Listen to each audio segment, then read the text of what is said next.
नमस्कार, मैं चंद्र उपाध्याय आप सभी लोगों का बहुत बहुत स्वागत एवं अभिनंदन करता हूं आपके अपने YouTube चैनल साइकोलॉजी वाले गुरुजी में। आज की क्लास में हम एमए फर्स्ट ईयर द्वितीय सेमेस्टर पेपर थर्ड का नाम है आपके modern perspective of personality theory. इसके अंतर्गत यूनिट फर्स्ट के जिस महत्वपूर्ण टॉपिक के बारे में बात करने वाले हैं वह है आरबी कैटेल का व्यक्तित्व का कारक विश्लेषिक सिद्धांत, यानी कि factor analytic theory of personality, जो आरबी कैटल द्वारा दिया गया था। इसके संबंध में हम बात करेंगे। इससे पहले एक क्लास हो चुका है जो आलपोर्ट का सिलगुर उपागम है। अगर आपने उसको नहीं देखा है तो आप चैनल पे विजिट करके देख सकते हैं।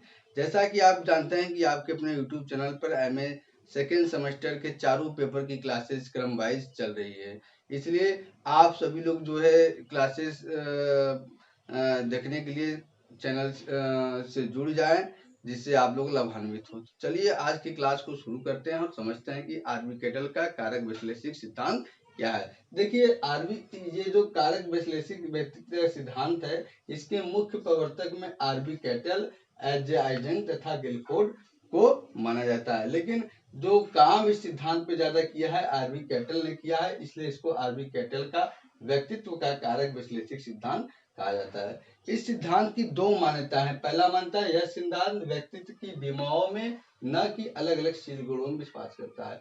यह सिद्धांत यह मानता है कि व्यक्तित्व का निर्माण विभिन्न प्रकार की बीमाओं से होता है, न कि विभिन्न प्रकार के शील गुणों से होता है, जैसा कि आलपोर्ट का मानना था। दूसरा, इसको समझने का सबसे उत्तम तरीका एक विशेष सांख्यिकी प्रविधि है, जिसे हम क्या कहते हैं, कारक विश्लेषण कहते हैं। जिसे आरबी कैटल महोदय क्या कहते हैं, अगर इसको समझना है तो सबसे उत्तम तरीका क्या है, एक विशेष सांख्यिकीय प्रविधि है जिसे कारक विश्लेषण कहा जाता है। देखिए, कैटल के सिद्धांत व्यक्ति के व्यवहारों का गहन प्रेक्षण, यानी कि बहुत गहराई से निरीक्षण कर तथा उससे प्राप्त मूल्यांकनों पर आधारित है। जो कैटल का सिद्धांत है वो किस पर आधारित है, व्यक्ति के व्यवहारों का बहुत ही गहराई से निरीक्षण करके और उनसे प्राप्त होने वाले आंकड़ों पर आधारित है। इन्होंने व्यक्तित्व की एक सामान्य परिभाषा दी है, जो क्या है, इनके अनुसार व्यक्तित्व क्या है, व्यक्तित्व वह है जो यह पूर्वकथन करता है या पूर्वानुमान करता है कि किसी दी गई परिस्थिति में व्यक्ति करेगा, यानी किसी दी गई परिस्थिति में व्यक्ति किस प्रकार से व्यवहार करेगा। इसी को इन्होंने क्या है, इसके बारे में अनुमान लगाना ही इसको क्या कहा जाता है, व्यक्तित्व कहा जाता है। कैटल महोदय के अनुसार इनका मत था कि व्यक्तित्व का संबंध स्पष्ट तथा गुप्त दोनों तरह के व्यवहार से होता है। सही बात है। जैसा कि आप जानते हैं किसी भी व्यक्तित्व का जो बाहरी पक्ष जितना होता है, उससे ज्यादा क्या है, वो अपने आंतरिक पक्षों से निर्माण उसके व्यक्तित्व का होता है। जैसे किसी व्यक्ति के आप चेहरे को देख कर जितना उसके व्यक्तित्व का अंदाजा आप लगा लेते हैं, उससे ज्यादा वो क्या है, उसका स्वभाव क्या है, उसका गुण क्या है, उसका दोष क्या है, वो उसके आंतरिक पक्षों में छिपा होता है। इसलिए कैटल महोदय ने बताया कि व्यक्ति बाहरी एवं जो है आंतरिक दोनों पक्षों का सम्मिश्रण व्यक्ति का व्यक्तित्व होता है। अब इनका मुख्य उद्देश्य यह निश्चित करना था कि किसी दी हुई परिस्थिति में, ठीक है, कोई परिस्थिति में व्यक्ति किस तरह से व्यवहार करेगा।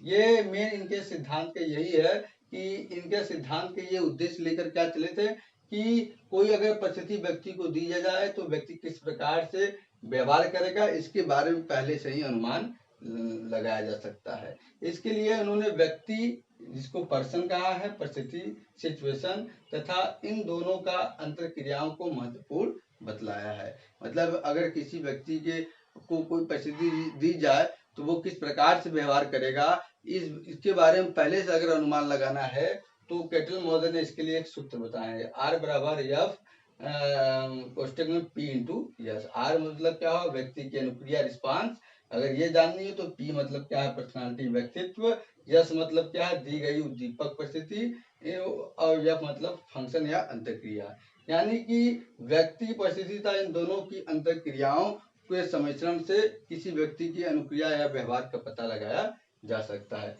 कैटल ने व्यक्ति सिद्धांत को निम्न 3 भागों में बांटकर अध्ययन करने का प्रयास किया, यानी कि कैटल महोदय जो थे व्यक्तित्व को 3 भागों में बांटकर अपने जो व्यक्तित्व का उनका सिद्धांत था उसको 3 भागों में बांटकर अध्ययन किया। सबसे पहला इनका है व्यक्तित्व की संरचना एवं गतिकी, ठीक है। दूसरा है व्यक्तित्व का विकास, तीसरा है व्यक्तित्व का मापन तथा शोध प्रविधियां। अब एक एक करके हम समझते हैं। कि सबसे पहला आता है व्यक्तित्व की संरचना एवं गतिकी की dynamics and structure of personality. तो देखिए व्यक्तित्व की संरचना एवं गतिकी में जो आल्पोर्ट महोदय हैं थे, वो जो केटल महोदय हैं, उन्होंने आल्पोर्ट महोदय के समान ही सिलगुड़ को महत्व बताया। इन्होंने कहा कि व्यक्तित्व के महत्वपूर्ण आधार क्या है, सिलगुड़ होता है। और इन्होंने सिलगुड़ को दो भागों में बांटा है, सामान्य सिलगुड़, अनन्य सिलगुड़। सिलगुड़ क्या होता है, हमने आपको बताया कि किसी व्यक्ति का वह विशेष गुण जिसके लिए वो प्रसिद्ध हो जाए उसे क्या है, सिलगुड़ कहेंगे। सामान्य सिलगुड़ क्या होता है, सामान्य सिलगुड़ वह सिलगुड़ होता है जो अक्सर सभी व्यक्तियों में कम या ज्यादा होता है। जैसे बुद्धि है एक सामान्य सिलगुड़ है, किसी व्यक्ति में ज्यादा पाया जाता है, किसी व्यक्ति में कम पाया जाता है, लेकिन पाया जाता है सभी व्यक्तियों में, सभी संस्कृतियों में। इसे सामान्य सिलगुड़ है। अनन्य सिलगुड़ से तात्पर्य क्या है, अनन्य सिलगुड़ से तात्पर्य उस सिलगुड़ से होता है जो ये तो कम व्यक्तियों में पाया जाता है, लेकिन जिन व्यक्तियों में पाया जाता है वह व्यक्ति उसके लिए जो है पॉपुलर हो जाते हैं या प्रसिद्ध हो जाते हैं। जैसे आप जानते हैं कि महात्मा गांधी अपने सत्य और अहिंसा के लिए क्या है, पूरा विश्व विख्यात हो गए थे। ठीक है, तो ये क्या है, अनन्य सिलगुड़ है। अब केटल ने अपने सिद्धांत में व्यक्ति सिलगुड़ों को एक और तरह से विभाजित किया है। इसमें पहला है क्षमता सिलगुड़। क्षमता सिलगुड़ से तात्पर्य उस सिलगुड़ से होता है कि व्यक्ति का जो लक्ष्य है, जो लक्ष्य बनाया है, उसमें वो जो कार्य करने में समर्थ हो पाएगा कि नहीं, मतलब उसमें कितनी कैपेसिटी है कि अपने लक्ष्य के प्रति कार्य वो कर पाएगा या नहीं कर पाएगा, उसे क्या कहा जाएगा, क्षमता सिलगुड़। तीसरा है चित्त प्रकृति सिलगुड़। चित्त प्रकृति मतलब टेम्परामेंट ट्रेड्स। चित्त प्रकृति सिलगुड़ से तात्पर्य उस सिलगुड़ से होता है जिसमें व्यक्ति के समान जीवन शैली एवं उसके व्यवहार एवं स्वभावों के बारे में अंदाजा लगाया जाता है।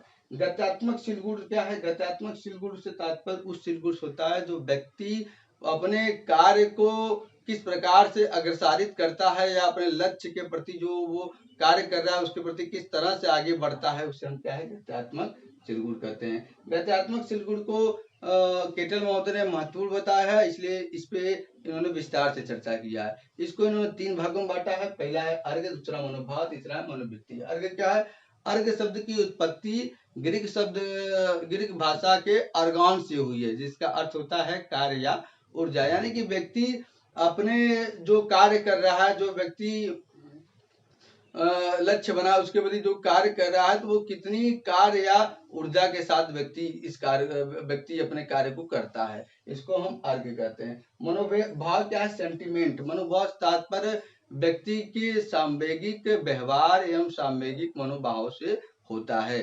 ठीक है, मनोभाव को भावना भी कहते हैं। मनोवृत्ति क्या होता है, व्यक्ति की मानसिक स्थिति या स्वाभाविक स्थिति को मनोवृत्ति कहते हैं। व्यक्ति की किसी वस्तु, कार्य या घटना के प्रति जो अभिरुचि होती है उसे हम क्या कहते हैं, मनोवृत्ति कहते हैं। अब दूसरे प्रकार पे आते हैं। दूसरा जो है व्यक्तित्व का विकास यानी कि डेवलपमेंटल ऑफ पर्सनालिटी।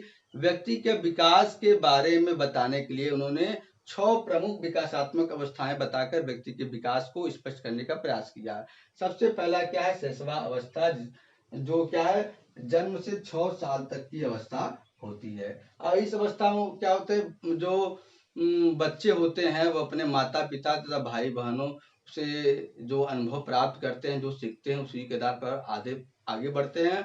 और इस समय जो बच्चे होते हैं वो शौच प्रशिक्षणों जो प्राप्त करते हैं, उससे भी उनके व्यक्तित्व का निर्माण होता है। यानी कि इस अवस्था में किसी भी बच्चे के व्यक्तित्व का निर्माण का मुख्य केंद्र क्या होता है, उनके माता पिता, भाई बहन के जो व्यवहार होते हैं उसका वो एज इट इज अनुकरण करते हैं।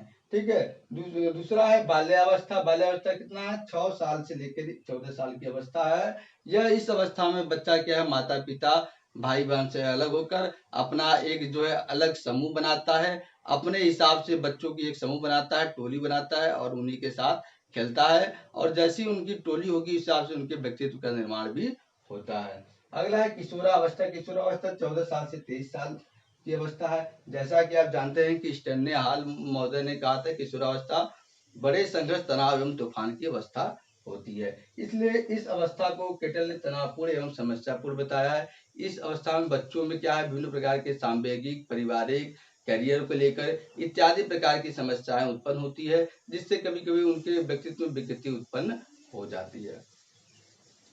अब अगले अवस्था की बात करते हैं। चौथा है परिपक्वता की अवस्था। तो ये कितना है, 23 साल से लेकर 50 साल तक है। इस अवस्था तक आते आते बच्चे क्या है, इस अवस्था तक आते आते बच्चे क्या करते हैं, वो शादी ब्याह करके अपने परिवार को बनाते हैं और विभिन्न प्रकार की जिम्मेदारियों का निर्वहन करते हैं। और व्यक्ति का जीवन होता है सुखमय होता है, वस्तुपूर्ण होता है और तमाम प्रकार के उत्तरदायित्वों को पूर्ण करने में लगा रहता है। और इसके बाद पांचवा आता है उत्तर परिपक्वता की अवस्था। यह 50 साल से 65 साल की अवस्था है। इस अवस्था के आते आते जो है जो व्यक्ति होता है धीरे धीरे वो क्या है, उसकी अवनति होनी प्रारंभ हो जाती है। विभिन्न प्रकार के शारीरिक, सामाजिक एवं मनोवैज्ञानिक समस्याओं से उसको जूझना पड़ सकता है, जैसे कि नौकरी का खो जाना, अपने सगे संबंधी का खो जाना इत्यादि से बहुत ज्यादा वो ग्रस्त होता है और उसका शरीर भी धीरे धीरे कमजोर होता है और विभिन्न प्रकार के रोगों से वो ग्रस्त हो जाता है। अगला लास्ट है वृद्धावस्था की अवधि। यह 65 साल से मृत्यु तक की अवस्था है। इसमें क्या है, विभिन्न प्रकार की परिस्थितियों से व्यक्ति को समायोजन करना पड़ता है, क्योंकि यह अवधि क्या होता है, व्यक्ति के जीवन का उत्तरायण, जैसे कि शैशवावस्था को उगता हुआ सूर्य कहा गया है, उसी प्रकार से किशोरा वृद्धावस्था को डूबता हुआ सूर्य या अस्त होता हुआ सूर्य कहा गया है। क्योंकि इस समय जो व्यक्ति होता है उसका शरीर कमजोर हो जाता है, उसका याददाश्त कमजोर हो जाता है, उसको सुनाई नहीं देता है, दिखाई नहीं देता है और उसके शरीर जो है तमाम प्रकार के रोगों से ग्रस्त हो जाते हैं। तो इस तरह से देखिए व्यक्तित्व का विकास को 6 प्रमुख विकासात्मक अवस्थाओं में बांटकर केटल मॉडल ने स्पष्ट करने की कोशिश की है। अगला है व्यक्तित्व का मापन एवं शोध प्रक्रिया। व्यक्तित्व का मापन करने के लिए केटल महोदय ने कारक विश्लेषण प्रविधि का प्रयोग किया है और साथ ही साथ इन्होंने 3 महत्वपूर्ण प्रविधि का प्रयोग किया, जिसमें पहला है यल आंकड़े प्रविधि, दूसरा है क्यू आंकड़े प्रविधि और तीसरा है ओटी या टीआर।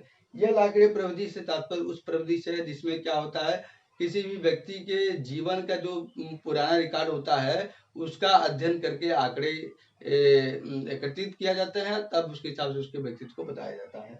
और क्यू आंकड़े प्रविधि मतलब क्वेश्चन आयर के माध्यम से विभिन्न प्रकार की प्रश्नावली तैयार की जाती है, जिसके माध्यम से आंकड़े एकत्रित किया जाता है। इसमें प्रयोजक को प्रश्नावली दिया जाता है, प्रयोजक प्रश्नावली स्वयं पढ़ता है और स्वयं उत्तर देता है, जिसके आधार पे क्या है किसी भी व्यक्ति के व्यक्तित्व का पता लगाया जाता है। 16 पीएफ जो है कारक 16 पीएफ जो है वो सबसे महत्वपूर्ण क्या है, एक कह सकते हैं आप क्यू आंकड़े पर। ओटी या टी आंकड़े पर, ओटी मतलब होता है ऑब्जेक्टिव टेस्ट। अब क्यू आंकड़े प्रविधि की कमियों को दूर करने के लिए केटल महोदय ने वस्तुनिष्ठ परीक्षणों का निर्माण किया या वस्तुनिष्ठ परीक्षण को इस श्रेणी में रखा जिनके आधार पर व्यक्ति के व्यक्तित्व का मापन किया जाने लगा। जैसे टीएटी आप कह लें, रोसार का स्याही धब्बा परीक्षण कर लें, ये क्या है ओटी या टी आंकड़े में है। और इन्होंने विभिन्न प्रकार की शोध प्रविधियों का भी उपयोग किया, जिसमें आर प्रविधि है, पी प्रविधि है, क्यू प्रविधि है और बी विधि आर प्रविधि है। ठीक है, इस तरह से आपने देखा कि व्यक्ति का मापन एवं शोध प्रविधियों में केटल महोदय ने विभिन्न प्रकार की मापनियों एवं विधियों को बताया, जिसके सहारे किसी भी व्यक्ति के व्यक्तित्व का मापन हो जाता है। अगर केटल के सिद्धांत के मूल्यांकन की हम बात करें तो केटल के सिद्धांत काफी हद तक व्यक्ति की व्यक्तित्व की व्याख्या करने में सफल है।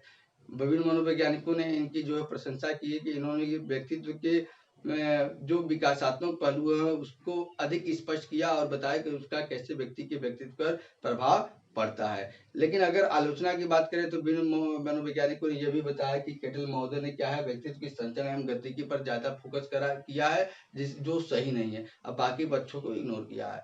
तो ये एक तरह का क्या है सारांश है केटल के व्यक्तित्व का कारक विश्लेषण का सिद्धांत। तो ये आपने आज की क्लास में देखा कि आरबी केटल महोदय का व्यक्तित्व के कारक विश्लेषण सिद्धांत क्या है। और इस टॉपिक का आपको हैंड रिटेन नोट्स का लिंक वीडियो के डिस्क्रिप्शन बॉक्स में मिल जाएगा, जहां से आप डाउनलोड करके नोट्स को बना सकते हैं। तो अगर आपको आज का क्लास पसंद आया हो तो वीडियो को लाइक करें। इसी तरह से आपको यूजी और पीजी के कंटेंट प्राप्त करने के लिए साइकोलॉजी वाले गुरुजी को सब्सक्राइब करें और ज्यादा से ज्यादा अपने उन मित्रों के साथ शेयर करें जो साइकोलॉजी में रुचि रखते हैं या साइकोलॉजी मेन सब्जेक्ट के रूप में लिए हैं। तो आज की क्लास में इतना ही, मिलते हैं हम अपने अगली क्लास में किसी और टॉपिक के साथ। तब तक के लिए आप सभी का बहुत बहुत धन्यवाद।